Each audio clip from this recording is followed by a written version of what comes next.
Vous écoutez le réseau de l'industrie de RS, où les voix des spécialistes résonnent autour des sujets clés du secteur. Bonjour à tous, les risques chimiques sont omniprésents dans l'industrie, menaçant quotidiennement la santé des travailleurs. Comment les identifier, comment s'en protéger? Aujourd'hui, nous plongeons au cœur de la prévention des risques chimiques avec notre expert Stéphane Alonso, dirigeant de Sarish Conseil. Bonjour. Bonjour Stéphanie. Alors, en guise d'introduction, est-ce que vous pourriez nous expliquer ce que sont les risques chimiques dans l'industrie? La plupart des activités industrielles exposent les travailleurs aux risques chimiques, hein. Ça va être des produits qui vont être fabriqués, qui vont être utilisés, mis en œuvre, mis en jeu délibérément. Et puis aussi, il y a tout ce qui concerne les poussières, les fumées, des gaz, vapeurs qui vont être émis par de nombreux procédés de travail. En fait, le risque chimique, c'est l'ensemble de situations dangereuses qui implique des produits chimiques dans des conditions d'utilisation et d'exposition, particulières, qui vont demander, des éléments de gestion, de maîtrise de ce risque. Et du point de vue des employeurs, quelles sont les principales obligations légales en termes de prévention des risques chimiques? La démarche doit commencer par une évaluation du risque chimique, hein, en lien donc avec le document unique d'évaluation des risques professionnels. L'évaluation des risques chimiques va être une entité, un chapitre spécifique qui demande sa propre démarche d'évaluation avec l'identification, des situations et des produits dangereux pour aller sur des démarches de substitution, par exemple la substitution des produits, cancérogènes, mutagènes, reprotoxiques, la plus obligatoire possible à instruire dans la démarche d'évaluation. La démarche d'évaluation va concerner tout ce qui est le fonctionnement des équipements de protection collective, la mise à disposition, le port des équipements de protection individuelle. En fait, tout part d'une très, très bonne évaluation du risque chimique. Alors, avant qu'on parle davantage de cette évaluation, comment la rendre efficace concrètement, quels sont les secteurs de l'industrie les plus touchés par ces risques chimiques, les plus concernés? Alors, le risque chimique concerne vraiment tout le monde. C'est ce que je me plais à dire souvent quand je parlais de mon métier. On me disait: «Ah bah oui, toi en région lyonnaise, avec le couloir de la chimie». Mais en fait, non, il n'y a pas que, l'industrie chimique, la pétrochimie, les cosmétiques et la pharmacie qui est concernée par ce sujet. Toutes les activités de la métallurgie, la chaudronnerie, la tôlerie, la serrurerie sont concernées par ce sujet. Les bâtiments, les travaux publics, l'automobile, le garagiste, comme le carrossier. Dans le domaine de l'aéronautique, ça va être aussi les gens qui font de l'entretien, du nettoyage de certains locaux, l'agroalimentaire, les laboratoires d'analyse.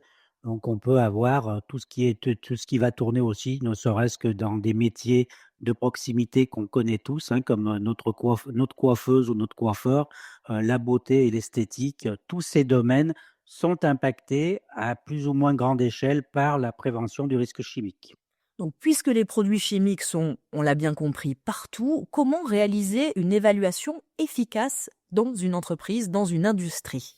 On va partir d'un inventaire physique des produits utilisés, stockés, émis ou éventuellement des déchets éliminés.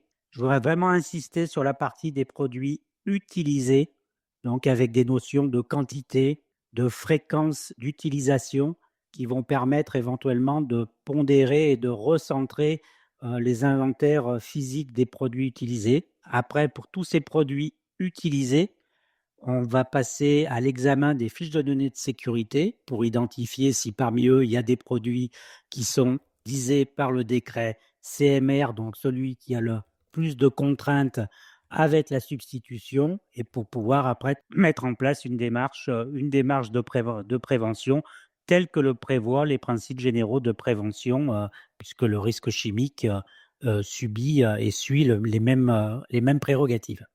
Stéphane, est-ce que vous pouvez nous donner des exemples concrets de mesures de prévention collective contre les risques chimiques? Alors, puisqu'on parle de la substitution, il n'y a pas très longtemps en arrière, il y a encore eu, des actions de substitution d'envergure dans le domaine, par exemple, sur la région Rhône-Alpes, du décolletage avec toute la substitution des solvants chlorés qui servaient à faire du dégraissage par des solutions, soit par des solvants, soit par du dégraissage lessiviel ou biologique. Donc on voit aussi dans de nombreuses activités la substitution de fontaines de dégraissage à des solvants, passer à des fontaines de dégraissage en biologique. Donc là, non seulement on traite aussi la substitution du risque chimique, mais on amène aussi une solution, par exemple, par rapport à la prévention incendie, explosion. Derrière, on peut passer d'un soudage manuel à un soudage robotisé. On va réduire les expositions. On peut travailler sur la réduction des émissions en baissant la température d'un bain de traitement de surface ou son côté émissif par le mode de brassage du bain. On va jouer sur son caractère émissif. Et puis après, en mesure de prévention collective un peu plus technique, on a le fameux captage à la source, hein, qui, avec tous les principes généraux de ventilation, est par exemple un des exemples les plus fréquents qui sont souvent mis en évidence pour la réduction des expositions aux fumées de soudage pour les soudeurs, la fameuse torche aspirante qui est très très souvent mise en avant et de plus en plus utilisée, adoptée par les soudeurs. Après, on a les cabines de peinture, de métallisation, de grenaillage, où on joue un rôle de prévention collective, non seulement pour l'opérateur qui évolue au sein de cette cabine, mais aussi pour toutes les personnes qui évoluent dans l'environnement des situations de travail. Je rebondis sur votre exemple de substitution de solvants pour, quelque chose de plus naturel. Est-ce que on peut dire que c'est une démarche globale de l'industrie qui tend à verdir un peu ces pratiques ou ça reste vraiment à la marge? Il y a des éléments d'actualité qui sont liés aussi à des règlements européens. Par exemple, la substitution du chrome 6 dans toutes les activités de traitement de surface, elle est engagée. Après, il y a des points encore de très grande difficulté. Il y a des activités sur lesquelles on peut pas, on est obligé encore de travailler avec du chrome 6, mais tout ça, c'est soumis à des systèmes, à la dérogation. Après, effectivement, il y a une volonté de verdir de plus en plus de solutions de dégraissage en mode lessiviel ou voie biologique. Il y a des choses de cette nature-là. Après, oui, l'industrie est en train de gérer une certaine transition, mais il y a des domaines d'activité pour lesquels ça sera très, très compliqué. Oui, il y a encore de belles années, pour, toutes les équipes de recherche et développement en chimie, pour nous trouver des molécules efficaces et moins dangereuses, bien sûr. Quel rôle jouent les équipements de protection individuels dans cette prévention des risques chimiques? Alors effectivement, elle est complémentaire dans de nombreuses situations, mais par contre, c'est le premier des remparts malheureusement, éventuellement à mettre en place, pas malheureusement ou heureusement, parce que ça va être le plus facile éventuellement à déployer. C'est celui qui va demander un investissement moins conséquent que certaines mises en place de protection collective, notamment quand il s'agit d'installations de ventilation.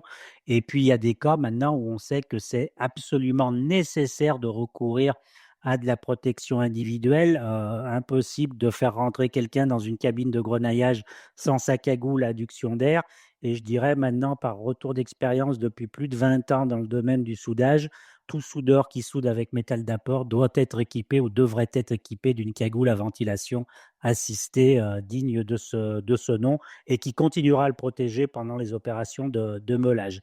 Donc oui, si on prend les principes généraux de prévention, c'est l'un des derniers points. Il faut privilégier la protection collective vis-à-vis de la protection individuelle, mais la protection individuelle reste incontournable dans de nombreuses situations et elle peut être mise en œuvre en premier lieu, à titre de mesure conservatoire, en attendant de pouvoir faire une étude de poste et une étude d'investissement qui va être beaucoup plus conséquent.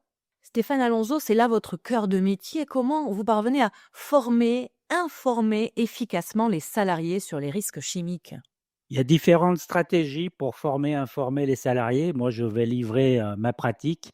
Les salariés directement concernés par le risque chimique, le mieux, c'est souvent de les former, les informer directement à leur poste de travail en prenant leur réalité de l'exposition au risque chimique, en utilisant et en les aidant à décrypter les pictogrammes sur les produits chimiques qu'ils peuvent utiliser quand ce ne sont pas des agents chimiques émis, les aider, mais sur les produits qu'ils utilisent au quotidien très régulièrement et puis travailler sur leur environnement de travail, sur leur protection individuelle, sur la protection collective qu'ils ont à disposition ou qu'éventuellement on va leur demander d'adopter.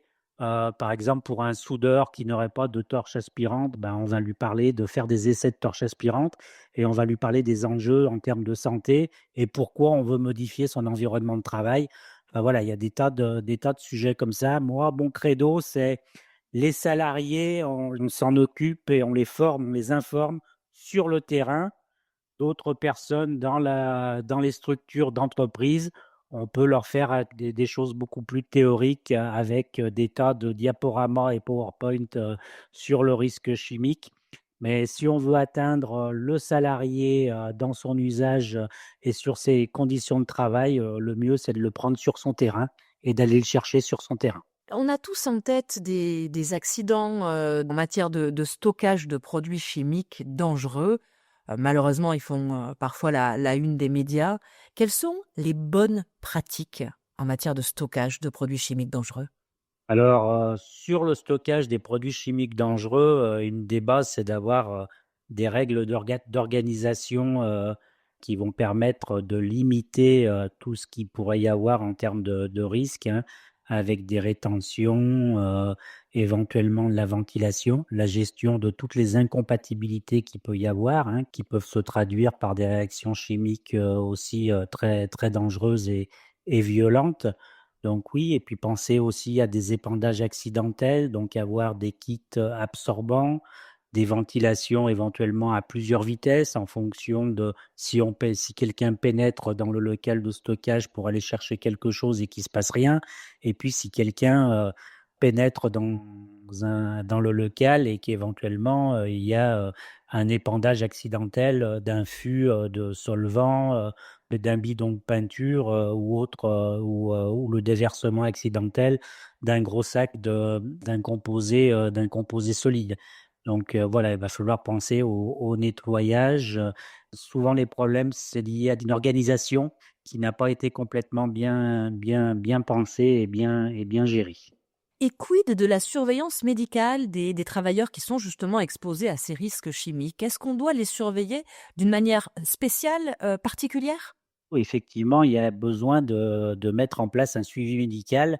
Le but, c'est d'avoir un dépistage précoce des effets, sur la santé et évaluation des interactions entre, bah, la santé au travail, hein. Le but d'une industrie, c'est de sortir, des produits, avec, le moins d'accidents du travail possible et de pas produire non plus de gens qui vont être, malades. Alors malades professionnellement, avec des inaptitudes si c'est en cours de carrière ou éventuellement malades, à la retraite. Le but, c'est de faire travailler les gens dans les meilleures conditions possibles et qu'ils profitent le plus possible de leur retraite. Alors, ce suivi médical, il va être pris en charge par les services de prévention et de santé interentreprises, hein, ce qu'on appelle plus communément la médecine du travail. Et pour certains salariés exposés, par exemple, à ces fameuses CMR, ces produits cancérogènes, mutagènes ou reprotoxiques, il est prévu aussi un suivi individuel renforcé avec des examens médicaux, allant jusqu'à l'aptitude ou inaptitude au poste de travail. C'est valable aussi pour les salariés, livrés à des expositions potentielles à l'amiante, et puis d'autres activités. Donc oui, c'est un point important. Moi, dans mon passé, professionnel, on a collaboré très, très souvent avec des services de santé au travail, médecins du travail et puis leurs cellules pluridisciplinaires et notamment les toxicologues, qui font partie de ces services-là.